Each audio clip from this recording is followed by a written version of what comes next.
Il y a beaucoup d'autres dieux. Il y a beaucoup de dieux qu'ils ont connus. Beaucoup de dieux qu'ils ont vu les Égyptiens servir en Égypte.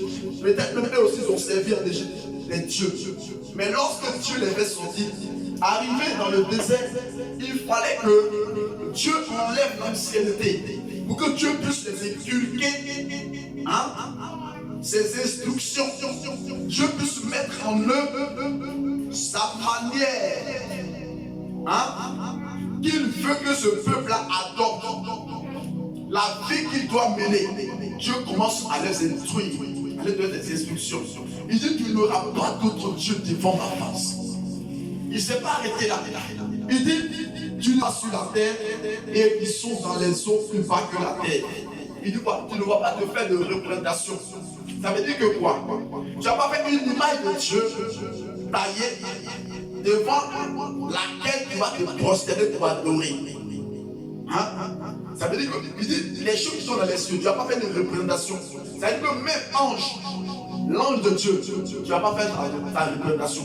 Même Dieu lui-même, tu n'as pas fait sa représentation devant laquelle te prosterner. Il dit encore les choses qui sont sur la terre ici.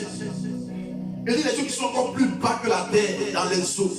Tu ne vas pas faire une image quelconque devant laquelle tu te prosterner.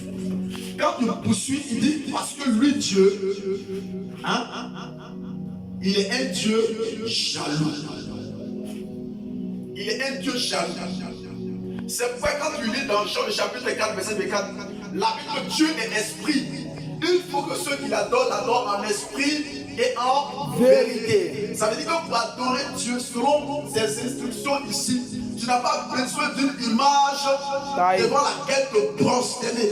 C'est pourquoi nous sommes contre tous ceux qui se prosternent devant les images dans les églises. Si tu vois une église dans laquelle se trouve une image spéciale, devant laquelle on vient se prosterner, il faut sortir de là-bas. Alléluia. Il faut sortir de là-bas. Parce que Dieu a dit clairement, on ne va pas faire son image quelque chose qui représente des choses qui sont dans le ciel, devant laquelle nous prosternons. Des choses qui sont sur la terre, une image quelconque, devant laquelle nous prosternons. Des choses qui sont plus bas dans les eaux, une image quelconque devant laquelle nous prosternons. Dieu dit non. Il dit tu ne te prosterneras point devant ces choses. Pourquoi? Parce que Dieu il est jaloux. Alléluia. Donc si tu rentres dans une église, tu vois une grosse statue quelque part là, qu'ils ont mis là pour sortir doucement. C'est de l'idolâtrie. C'est contre la parole de Dieu. Alléluia. C'est contre la parole de Dieu. C'est contre les instructions que Dieu a données. C'est contre les instructions que Dieu a données. Donc ici, lorsque Dieu fait sortir son peuple, Dieu les donne les instructions qu'il faut. Parce que Dieu les a mis à part. Dieu voulait que ce peuple-là lui soit un peuple consacré. Un peuple qui va servir à sa gloire. Donc Dieu ne voulait pas que ce peuple-là se mélange avec le modèle de vie du peuple égyptien qu'ils ont vu là-bas. Dieu ne voulait pas qu'il se mélange avec le modèle de vie égyptien. Dieu voulait seulement que ce peuple soit un peuple qui lui est mis à part et consacré. Bien aimé, nous sommes un peuple consacré à Dieu.